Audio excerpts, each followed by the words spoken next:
خیر و بھلائی کی خصلتیں۔ نبی کریم صلی اللہ علیہ وسلم نے ایک روز نماز ظہر کے بعد صحابہ کرام رضی اللہ عنہم سے دریافت فرمایا، آج تم میں سے کون روزے سے ہے؟ حضرت ابو بکر صدیق رضی اللہ عنہ نے جواباً عرض کیا، اللہ کے رسول، میں روزے سے ہوں۔ نبی کریم صلی اللہ علیہ وسلم نے پوچھا، آج تم میں سے کس نے کسی مسکین پر صدقہ و خیرات کیا ہے؟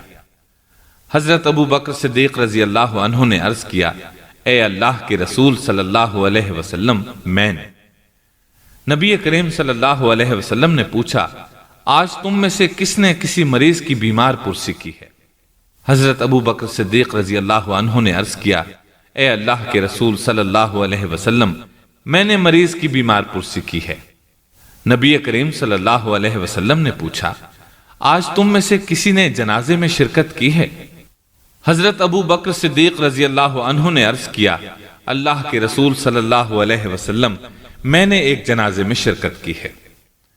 نبی کریم صلی اللہ علیہ وسلم نے پوچھا، تم میں کوئی ہے جس نے دو آدمیوں کے مابین صلح کرائی ہو؟ حضرت ابو بکر صدیق رضی اللہ عنہ نے عرض کیا، اللہ کے رسول صلی اللہ علیہ وسلم، میں نے صلح کرائی ہے۔ رسول کریم صلی اللہ علیہ وسلم نے فرمایا، جس شخص میں بھی مذکورہ نیک اعمال جمع ہو جائیں گے، اس کا انعام سوائے جنت کے کچھ نہیں۔ نبی کریم صلی اللہ علیہ وسلم نے ایک دفعہ متعدد نیک اعمال کا ذکر فرما کر بتایا کہ ہر شخص کو اس کے عمل کی مناسبت سے جنت کے ایک خاص دروازے سے داخل ہونے کے لیے بلایا جائے گا۔ صدیق اکبر رضی اللہ عنہ نے پوچھ لیا، اے اللہ کے رسول، کیا کوئی ایسا خوش نصیب بھی ہوگا جس کو جنت کے تمام دروازوں سے داخل ہونے کے لیے بلایا جائے گا؟ آپ صلی اللہ علیہ وسلم نے فرمایا، نعم وارجو ان تکون منہم۔